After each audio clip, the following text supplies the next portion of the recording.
कई बार संसद में टकराव होता है और अभी तो कुछ टकराव हो ही नहीं है, हैं? अभी तक काहे से परेशान हो। हमने तो 20-20 दिन संसद में हाय तौबा देखी है।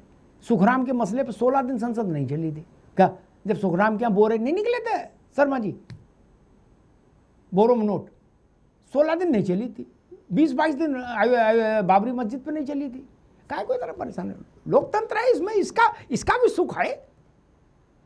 तानाशाही नहीं चलेगी बोले, इनकी तानाशाही नहीं चलेगी बोले, उनकी नहीं चलेगी। ये नारों कभी कभी उपयोग होने चाहिए। खैर सौरभ दुबे जी, एक लाइन में सब लोग ये बताइए, एक ही से सवाल पूछूंगा, आपकी समझ में 1 दिन में, 2 दिन में, 10 दिन में, महीने भर में इस मसले का समाधान क्या हो सकता है?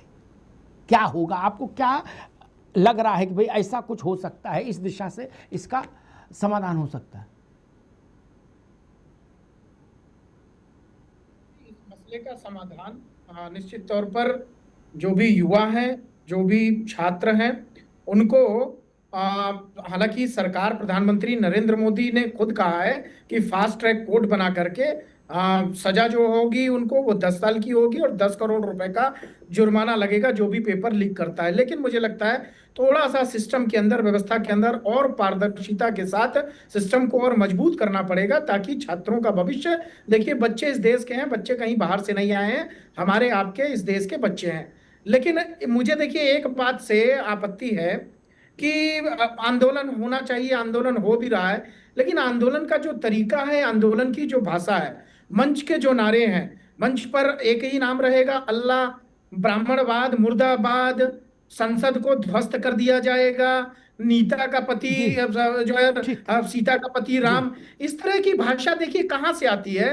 जब आपके चैनल पर सम्मानित प्रवक्ता बैठ करके कहते हैं अरे कोई एक आदमी है वो लद्दाख का सक्सेना, भाषा देखिए, अगर ऐसी भाषा प्रयोग की जाए कि कोई एक औरत है वो सोनिया गांधी, कोई एक लड़का है राहुल गांधी, यही से शुरुआत होती है। जब हम भाषा की मर्यादा खोते हैं तो हम अपने युवाओं को क्या ठीक है सौरभ जी, ठीक है, मुझे लगता है जो सारी समस्या है वो इस आंदोलन का तरीका जो खराब हो रहा है वो भाषा की मर्यादा को लेकर के है। समाधान सरकार ने निकाल दिया, समाधान सरकार ने दे दिया है, क्योंकि ठीक है सौरभ, अभी रुकना होगा। पवन विजय जी, अव्वल तो मैं इस बात से सहमत नहीं कि वहाँ 85 कंपनी फोर्स पड़ी है जंतर मंतर के 3 किलोमीटर की पेरिफेरी में, ठीक, वो लूडो खेल रही है।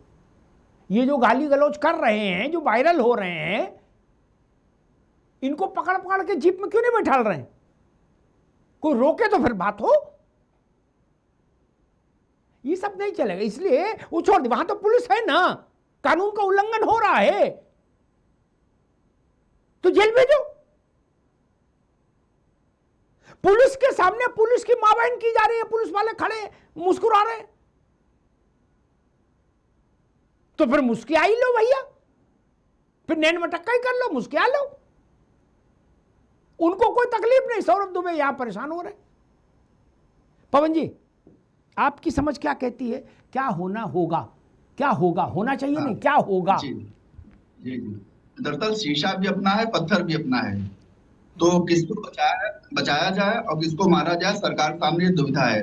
वो भले ही गाली गलौज कर रहे हैं, वो छात्र हैं, वो बच्चे हैं, तो मुझे ऐसा लगता है कि एक प्रतिनिधि मंडल गठित हो जो इन बच्चों के माता पिता से बात करे और सीधे उनसे संवाद करे कि भाई ये बच्चे हैं, ये इनकी जो समस्या है आपसे सीधे बात करेंगे। बीच के सारे लोगों को हटा करके सीधे बात करें बच्चों से, मुझे लगता है कि समस्या का समाधान वही है, नहीं तो सारी जो बातें हैं वो राजनीतिक हैं, वो ऐसे चलेंगे। जी राज शर्मा जी, आपकी पॉलिटिकल इनसाइट क्या कहती है, क्या होगा? अनंत काल तक तो कोई मुद्दा कभी भी नहीं चला भाई, आज़ादी के भी आंदोलन में आज़ादी मिली गई, तो आपकी दृष्टि में क्या हो सकता है वे आउट? ईयरबड लगा के आपने सुना नहीं, मैंने कोई आदमी नहीं कहा था, मेरी देख लेना, ठीक है, मैंने कहा था वो सक्सेना लेफ्टिनेंट गवर्नर है, मैं उनका पूरा नाम नहीं जानता, और मुझे हर किसी लेफ्टिनेंट गवर्नर का नाम जानना जरूरी नहीं है। ना ना ना, कतई नहीं जी। और अगर मैंने कहा कोई आदमी, पहले सौरभ जी उम्र में बहुत छोटे हो, मैं आपको और जगह भी देखता हूं, मैं फिर कह रहा लाठी की आवाज भी नहीं पता चलेगी और सजा भी नहीं पता चलेगी। अब मैं आपका जवाब दूं, वैसे देश के लिए और बच्चों के लिए भी भला ये है कि प्रधान जी का इस्तीफा ले लेना चाहिए। बल्कि ले तो तभी लेना चाहिए था 2-3 दिन में, भाई ठीक है प्रधान जी छोड़ दो। और एक और बात अभी दुबे जी कह रहे थे कि रिशफलिंग चल रही थी, या अभी इनमें से शायद पवन भाई या मैं थोड़ा नहीं बोल कि रिशफलिंग चल रही थी, कर देते। अरे यार क्या एकाधिकार है? मतलब धर्मेंद्र प्रधान मिनिस्टर रहेंगे, कोई भी डिपार्टमेंट में रहेंगे, क्यों, ऐसा क्यों? और आपने भैया यहां पे 1 2 3 4 5 आपसे ज्यादा कोई ज्ञान से बढ़कर ना बने, आपने किया, मैं जानता हूं, मैं एक्सेप्ट करता हूं। आप हो, आपको एक ऐसी डायरेक्ट आरोप है उनके ऊपर, डायरेक्ट कोई आरोप नहीं है धर्मेंद्र प्रधान पे। मैं सिर्फ इतनी सी बात जानना चाहता हूं बस, आखिर अगर मान लो इस्तीफा ले लें, और भी तो लोग हैं, क्या हो जाएगा अच्छा इसमें? और रही बात सरकार की, तो एक और बात बता दूं आपको, अगर प्रधान का नहीं लिया इस्तीफा, आज आप प्रधानमंत्री जी की चेहरा देख रहे थे, देखिए गम चेहरे पे दिखता है, हृदय पे नहीं दिखता। आज आप देख रहे थे, मुझे तो अच्छा नहीं लगा कि मेरे देश का प्रधानमंत्री मायूस चेहरे से देखे, मुझे नहीं अच्छा लगता। मैं देश का सिटीजन हूँ सौरभ भाई, आपको बताऊंगा, ठीक है राज भाई, मैं देश के लिए हूँ, देश के लिए रहना चाहिए। आप भी कि प्रधानमंत्री, अच्छा क्या है यार, धर्मेंद्र प्रधान जैसे, राज शर्मा जैसे, सौरभ दुबे जैसे लाखों हजारों घूम रहे, नहीं रहेंगे तो क्या हो जाएगा? और वैसे भी देखो, ये आप भी समझते हैं दद्दा कि इनकी राहुल गांधी जी जैसे भी हजारों तो घूम रहे हैं, प्यार, राहुल गांधी जैसे भी तो हजारों घूम रहे हैं। राहुल गांधी नहीं रहेंगे तो क्या हो जाएगा? मतलब ही नहीं है, अभी तो राहुल गांधी जैसे भी हजारों घूम रहे हैं, राहुल गांधी नहीं रहेंगे तो क्या हो जाएगा? सोनिया गांधी जैसी हजारों घूम रही है, नहीं रहेंगी तो क्या हो जाएगा? क्या हो जाएगा? वही पूछ रहा हूँ मैं। राहुल गांधी नहीं रहते हैं, कांग्रेस का अध्यक्ष बना दिए तो क्या होगा?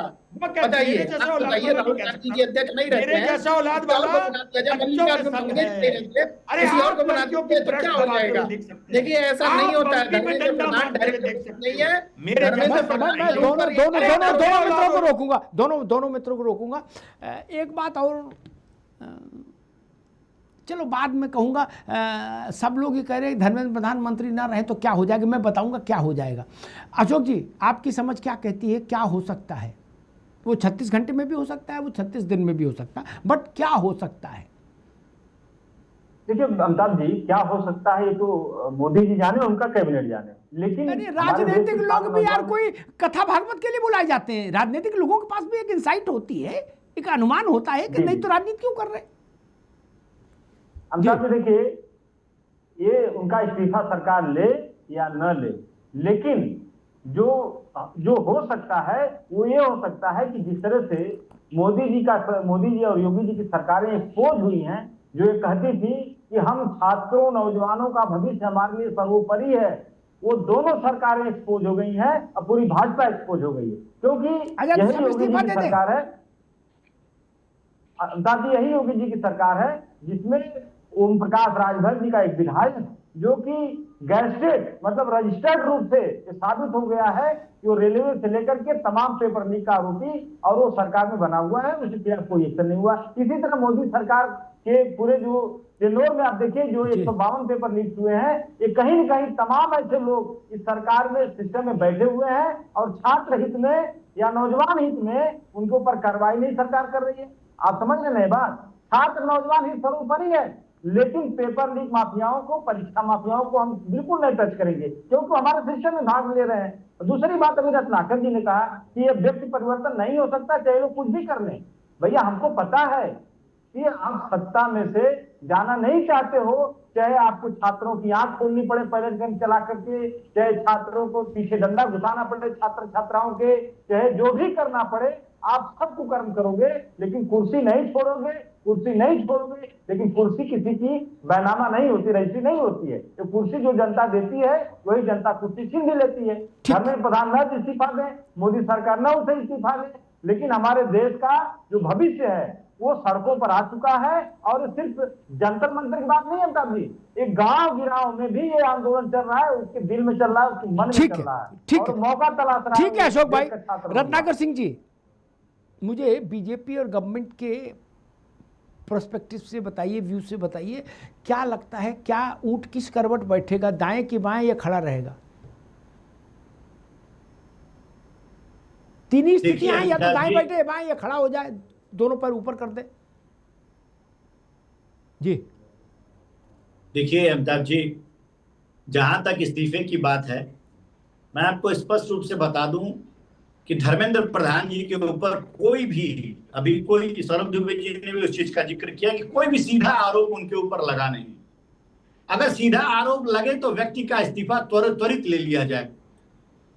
और ये हमारी पार्टी जो है वो सिस्टम को दुरुस्त करने में विश्वास रखती है, और हम अपनी जिम्मेदारियों से भागेंगे थोड़ी।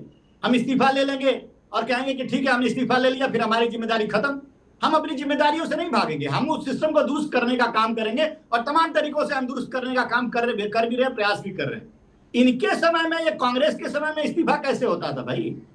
वो कानून मंत्री अश्विनी कुमार का आपको इस्तीफा याद है? पूर्व कानून मंत्री, उनको इस्तीफा कैसे देना पड़ा? वो नैतिकता के आधार पर थोड़ी इस्तीफा होता था। अरे उन्होंने तो सीबीआई रिपोर्ट जो है वो बदले अपने ऑफिस में, और उसका खुलासा हुआ, उसके आधार पे अश्विनी कुमार का इस्तीफा हुआ। तो इस तरह हमारी सरकारों में नहीं होता है। हमारी सरकारों में अगर सिस्टम में कुछ खामियां हैं, और वर्षों से खामियां रही हैं, कानून बनाकर उसको दुरुस्त करने का काम हमने किया है। आगे भी उसको फूल प्रूफ तरीके से कैसे करना है वो हम करेंगे। हम व्यक्ति परिवर्तन में विश्वास नहीं रखते, हम व्यवस्था परिवर्तन में विश्वास रखते हैं, ठीक समझ, जिसको हम कर ठीक रहे है। हैं। वन लाइनर दूसरी पर्याप्त है, वन लाइनर पर्याप्त है, व्यक्ति परिवर्तन नहीं, व्यवस्था परिवर्तन। ये अच्छा नारा है, ये संघ वालों को भी समझना चाहिए, और शाखा में कल से इस बात का उल्लेख करें कि भाई व्यक्ति परिवर्तन नहीं, व्यवस्था।